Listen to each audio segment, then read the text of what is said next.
ঘরের বউ হতে হবে কাস্টমার কেয়ারের মতো ধৈর্যশীল। স্বামী সারাদিন বকাবকি করলেও বলবে, স্যার আপনি শান্ত হন, আমি বিষয়টা দেখছি। তো আসসালামু আলাইকুম আমার প্রিয় ভাই ও বোনেরা, কেমন আছো তোমরা সবাই? আশা করি আল্লাহর রহমতে সবাই ভালো আছো। সারাদিন যে আমার চোখ দুটো কোথায় থাকে সেটা নিয়েই তোমাদের ভাইয়া রাগারাগি করলো। আসলে গাছে একছড়া কলা পেকেছে, আমি খেয়ালই করিনি। কিছুদিন আগেও দেখলাম যে কলাগুলো এখনো পাকেনি, কাঁচাই আছে।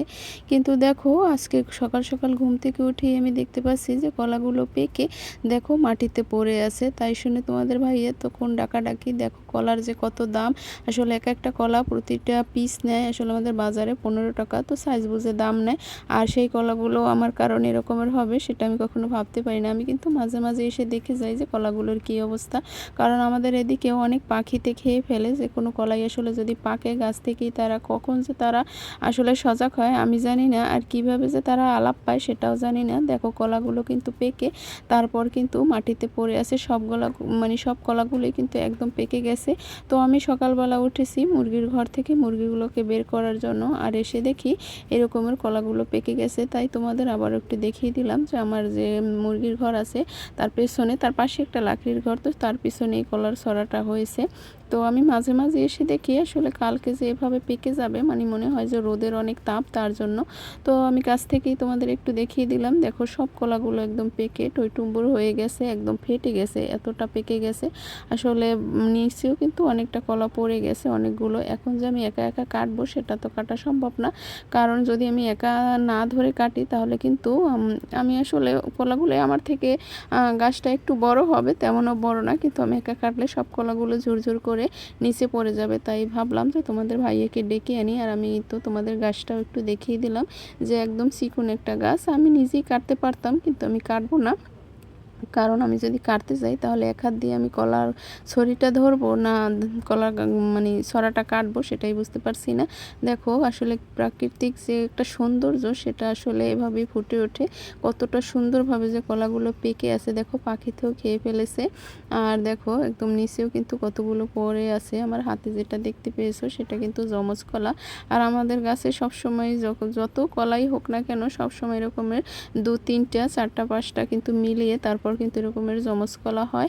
আর এই সমস্ত গাছগুলো কিন্তু যখন আমরা এই রকমের নতুন বাড়ি বাঁধি তখন কিন্তু আমার বাবা এসে এই গাছগুলো লাগিয়ে দিয়ে গেছে। আর এখন কিন্তু কলার ঝাড়টা পুরনো হয়ে গেছে, তার জন্য এরকমের গাছগুলো ছোট ছোট। আর কলা গাছের যে কলাগুলো ধরছে সেটাও কিন্তু ছোট ছোট। আগে কিন্তু অনেক বড় বড় ছড়া হতো, তারপর কলার সাইজগুলো অনেক বড় হতো। আর গাছ যত মানে বুড়ো হয়ে যায় ততই নাকি ফলন কমে যায়, তারপর গাছের সাইজও ছোট হয়ে যায়। যাই হোক আমি সেটা জানি না, আর অল্প অল্প জানি সেটা আমার বাবা মাই বলে যে এরকমের কলার ঝাড় যদি, কলা গাছের ঝাড় যদি এরকমের মানে বয়স্ক হয়ে যায়, মানে বুড়ো হয়ে যায়, তাহলে কলার গাছও ছোট হয়ে যায়, কলা যে বেশি পরিমাণেও কিন্তু ধরে না। আর এই তো দেখো গাছ থেকে যে আমার মেয়ে টমেটোগুলো ছিঁড়ে এনে তারপর কিন্তু এভাবে খেলাধুলা করে। আর ওর হাঁড়ি পাতিলগুলো দেখবা একদম ছড়িয়ে ছিটিয়ে আছে, আর কিছুদিন পর খুঁজেও পাওয়া যায় না। এই দেখো তোমাদের ভাইয়া কিন্তু আমি ডেকে এনেছি, দেখো আবারও কিন্তু দুটো পড়ে গেছে। আর এই তো আবারও কিন্তু পড়তেছে। দেখছো আমি বললাম না যে আমি যদি একা কাটি সব কলাগুলো কিন্তু পড়ে নষ্ট হয়ে যাবে, ময়লা লাগবে, কিন্তু সে কাটার ফলে আমরা হাত দিয়ে ধরতে পেরেছি। যাই হোক, আর সে কিন্তু কলাগুলো খুব সাবধানে কেটেছে। কালকেও তোমাদের ভাইয়া বাজার থেকে কলা এনেছে, তার জন্য সে একটু ডাকাডাকি করছে যে সারাদিন তুমি কি করো, ফোন টেপো না, ফোন নিয়ে বসে থাকো। কিন্তু যাই হোক তার কথায় আর কান দিলাম না, আর তার জন্য আমাকে একটু ডাকাডাকি করলো যে এক একটা কলা 15 টাকা 20 টাকা করে পিস কিনে আনি। আর যেহেতু বাড়িতে এরকমের কলা পেকে আছে তাহলে তো আর আমি যদি জানতাম তাহলে তো এই কলাগুলো কিনে আনতাম না। যাই হোক এই তো দেখো কতগুলো কলা পেকে গেছে, এগুলো কিন্তু সব মানে অতি তাড়াতাড়ি খেয়ে ফেলতে হবে, বা আত্মীয় স্বজনকে যদি আসে তাদেরকে মোটামুটি দিয়ে দেবো। আর এই কলাগুলো তো নষ্টই প্রায় হয়ে গেছে, এগুলো তো আর খাওয়ার উপযোগী না। যাই হোক যদি বেছে খাওয়া যায় তাহলে একটু বেশি বেশি খাবো, আর তা না হলে আর কি করার আছে বলো। দেখো সবগুলো কলাই কিন্তু গাছ থেকে একদম পেকে, মানে যদি আমি আজকেও না দেখতাম তাহলে মনে হয় সব কলাগুলোই যেগুলো একদম বেশি বেশি পেকেছে সেগুলো কিন্তু মাটিতেই পড়ে যেত। যাই হোক, তার কথা আর কান দিলাম না। সে কিন্তু এখন কলার ছড়িটা বেঁধে রাখবে যাতে আর নষ্ট না হয়। আর এই তো দেখো, কালকে কিন্তু তোমাদের ভাইয়া এই কলাগুলো কিনে এনেছে। এখানে কিন্তু 5টা কলা, তো 5 15 75 টাকা 70 টাকা নাকি নিয়েছে 5টা কলা। আর যেহেতু তাহলে আমার গাছের কলাগুলোর দাম কত হবে তোমরাই বলে দাও। আর এই তো দেখো কতগুলো খাবার দাবার এনেছে। আসলে আমার মেয়ে কিন্তু একদমই ভাত খেতে চায় না, তাই ভাবলাম ওর জন্য এই শেষবারের মতো এরকমের কিছু ফল ফ্রুট আর মানে যে কেক, তারপর যে নুডলস, এগুলো একটু আনাই। তারপর কিন্তু আর কিছু আনাবো না, কারণ ও একদম শুকিয়ে যাচ্ছে, একদম শুকনো, বয়সের তুলনায় কিন্তু অনেকটাই শুকিয়ে যাচ্ছে, একটু পরিবর্তন হচ্ছে না। আর যাই হোক, আসলে ও যে এইভাবে এতটা শুকিয়ে যাবে আমি যে কি করব কি নিয়ে বুঝতেই পারবো না। ও কিন্তু একদমই ভাত টাত খেতে চায় না, সারাদিন শুধু বাহিরের খাবার খায়। আর এখন কিন্তু আমি সবগুলো গুছিয়ে মানে রাখতেছি, আর সে কিন্তু আমার পাশে এসে বসেছে যে আমাকে আর মানে খেতে দাও। ওই নুডলসের দিকেই ওর চোখ। নুডলস কি করে, ও আসলে পানি দিয়ে ভিজিয়ে ভিজিয়ে তারপর খায়, রান্না করে দিলেও তেমন একটা খায় না পানি দিয়ে। আর ওই যে মশলাটা আছে মিস্টার নুডলসের, ওই মশলাটা তার কাছে খুবই প্রিয়। ওই মশলাটা দিয়ে সে কিন্তু এই নুডলসগুলো খেতে বেশ পছন্দ করে। আর ফল ফ্রুটও মোটামুটি একটু খায়, কিন্তু ভাতটাই খেতে চায় না।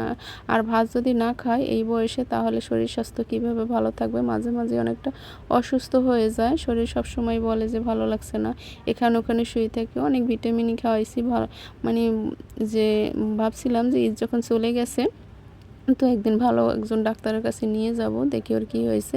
আসলে যার কাছেই নিয়ে যাই, যেই ডাক্তারের কাছে, তারা সবাই বলে যে বাইরের খাবারটা একটু কম দিন, ঘরের খাবারটাই একটু বেশি দিন, যেমন ভাত মাছ এগুলোই একটু খাবার দিন, দেখবেন শরীর স্বাস্থ্য একদিন ফিরে যাবে। ওর তেমন একটা কোনো অসুবিধা নেই শরীরের ভিতর।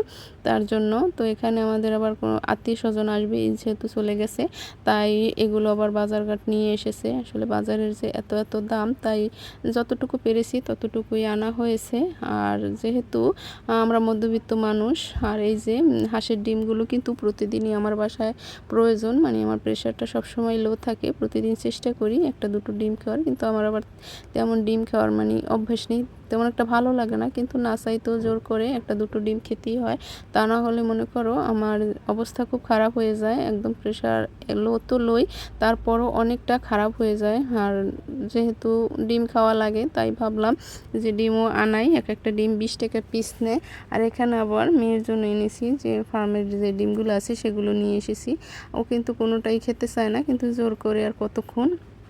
আর অল্প অল্প করে যে কোনো রকম সদাইগুলো শেষ হয়ে গেছিলো, সেই সদাইগুলো এনেছি। আর দেখো আমার মেয়ে আমাকে হেল্প করতেছে, জিরাগুলো একটু রোদে দেব, কারণ বাজারের জিরা যদি আনি সেগুলো একটু নেতিয়ে থাকে, আর যদি আমি বাটায় ভরে রাখি তাহলে কিন্তু কিছুদিন পর মানে যে একদম নরম হয়ে তারপর নষ্ট হয়ে যেতে চাই। তাই ভাবলাম বাড়ির সামনে যেহেতু রোদ পড়ে, তো রোদে ভালোভাবে শুকিয়ে তারপর বাটায় ভরে রাখবো।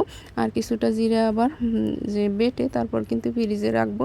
আর তার জন্যই। আর এই তো দেখো, আগেই বলেছি যে পুরুষ মানুষ যদি যে মেয়েদের সাথে মানে স্ত্রীদের সাথে যদি কথায় না পারলে, দেখো ছোটো মাছ কিনে নিয়ে আসি। এটা কিন্তু সব পুরুষেরই একটা অভ্যেস, আসলে শিক্ষা দেওয়ার জন্য আমাদের।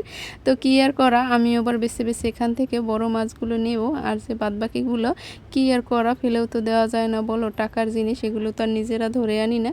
তাই বললাম যে পুরুষ মানুষ যদি কথায় না পারে, তাহলে কিন্তু বাড়িতে ছোটো মাছ কিনে নিয়ে আসে। আর যে বউ হতে হবে কাস্টমার কেয়ারের মতো, স্বামী যাই বলবে আপনি শান্ত গলায় বলবেন, স্যার আমি দেখছি বিষয়টা। ভালোভাবে বেছে নিয়েছি, ধুয়েও নিয়েছি, আর এখন রান্না করার পালা। আসলে বলে না, দুঃসময় যখন আসে তখন চারদিক থেকেই আসে। আসলে আজকে ছোটো মাছ এনেছে, তাও বাছতে করতে কিন্তু অনেকটা সময় নেই। তো বাহিরে আমি ভাতটা বসিয়ে দিয়েছি, তাই ভাবলাম লেট করে কি দরকার, তাই ভাবলাম ঘরেই আবার আসলে মাছটা রান্না করে ফেলে, যেহেতু ছোটো মাছ, তারপর আবার একটু নরম হয়ে যাওয়ার মানে থাকে, তাই ভাবলাম ঘরেই বসিয়ে দিই আবার এই তরকারিটা। আর বাহিরে ভাত বসিয়ে দিয়েছি। তারপর তো মশলাটা আমার কষানো হয়ে গেছে, আর এখন আমি তরকারিটা মানে চুলায় বসিয়ে দিয়ে তারপর আবার অন্য কাজ করবো। আজকে মাছটা কিন্তু এভাবে একটু বসিয়েছি, মানে যাই হোক ছোটো মাছ তো একটু সাবধানে আসলে নেব, একটু সাবধানে আমি কড়াইতে দিয়ে দিচ্ছি। আর তোমাদের কাছে সব সময় আমি বলি যে আমার কাছে ছোটো মাছ খেতে ভালো লাগে। আর আজকে কিন্তু একদম তরতাজা এই মাছগুলো নিয়ে এসেছে। এখান থেকে আমি এবার কিছুটা রেখে দিয়েছি অল্প, আসলে এটাই আমার পরিমাণে অনেকটাই হয়ে গেছে। আর তার জন্য অল্প একটু রেখেও দিয়েছি আমি, অল্প আরেক দিনের জন্য। এখানে একটু বেশি নিয়েছি আর আরেক দিনের জন্য এখান থেকে অল্প একটু কম, এর থেকে একটু কম নিয়েছি, সেটা রেখে দিয়েছি। ভালোভাবে পরিষ্কার করে তারপর আমি রেখে দিয়েছি। অনেকগুলো হয়ে গেছে, একটু সাবধানে নেড়ে দিই যেহেতু ছোট মাছ। আগেই বলেছিলাম যে আমি ভাতটা অবশ্য বাহিরেই বসিয়ে দিয়েছি, আর ভাতটা কিন্তু আমার হয়েও গেছে একদম। এখন আমি উঠিয়ে মার গালবো, ভাতের কাছে এগিয়ে যাবে। আর দুচুলা আজকে জ্বালিয়েছি, ঘরেও আসলে গ্যাসে রান্না করছি তরকারি, তারপর বাহিরেও ভাত রান্না করছি যেন একটু তাড়াতাড়ি আসলে সব কিছু হয়ে যায়, তার জন্য করা হয়ে গেছে। একদম চচ্চড়ি করেছি। আর এখানে নিয়েছি ডাঁটা শাক, ওই শাকগুলো কালকে এনেছিলাম, আর সেই শাকগুলো ফ্রিজে রেখেছি, তারপর কিন্তু একদম কুটি ধুয়ে নিয়ে এসেছি। আর এখন আমি শাকটা আসলে বসিয়ে দেবো, গরম করতে দিয়েছি, এর সাথে পেঁয়াজ কুচিটাও দিয়ে দিলাম। আসলে বাতাস তো চারপাশে, তার জন্য কেমন যেন চুলার আগুনটা পিছায় নিজে নেমে যাচ্ছে, আর চতুর্পাশে বাতাস, কিন্তু অনেক বাতাস।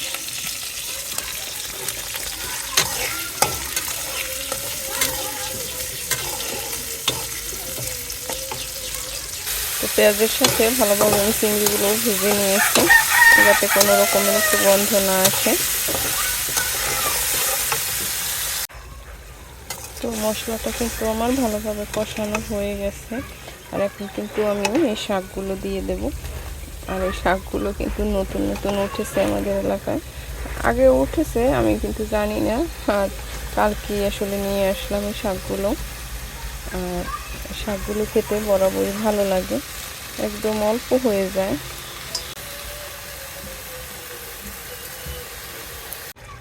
আর অফ ক্যামেরায় কিন্তু আমি শাক রান্না করেই ফেলেছি, আর এই তো একদম ঝোল টেনে অল্প একটু হয়ে গেছে, এখন আসলে নামাবো। আর দেখুন শাকটা কিন্তু অনেক সুন্দর হয়েছে, বললাম না আগে যে শাক কিন্তু পরিমাণে অল্প হয়ে যাবে। তো যাই হোক, একটু কতটুকু হয়ে গেছে একটু দেখাচ্ছি।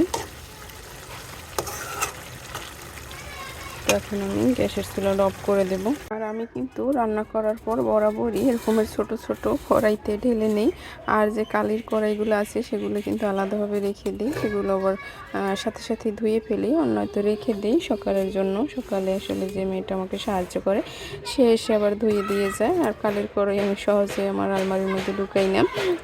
আর যাই হোক, এই তো শাকটা ঢেলে নিয়েছি, আর কড়াইটা কিন্তু একদমই ছোট, আর এই কড়াইটা কিন্তু আসলে গরম হয়ে গেছে তরকারিটা ঢালার কারণে। সকালে তো অনেকগুলো মাছ, ছোটো মাছ কিনে নিয়ে এসেছিল, তো সেগুলো বাছতে বাছতেই কিন্তু আমার দিন প্রায় শেষ হয়ে গেছে। আর বড় মাছ যাই হোক কাটতে ধুতে কিন্তু তেমন একটা সময় লাগে না। দেখো আবারও বিকেলবেলা এই মাছগুলো কিনে নিয়ে এসেছে। সে যেখানে কাজ করে, আমাদের যেখানে মিল আছে সেখানে কিন্তু এই যে ছোট ছোট মাছ নদীর মাছগুলো ধরা হয়, সেখান থেকে যদি তার পছন্দ হয় সেখান থেকেও এই মাছগুলো কিনে নিয়ে আসে। তো এগুলো ভাবছি যে সবাই মিলে ভাগাভাগি করেই খাবো, যেহেতু অনেকগুলো মাছ ফ্রিজে আরও আছে। তো ছোটো মাছ আমি বরাবরই পছন্দ করি, আর এখান থেকেও কিছুটা মাছ আমি আমার যে সবাইকে দিয়েই খাবো, আমার শ্বশুর শাশুড়ির জন্য কিছুটা মাছ পাঠিয়ে দেব।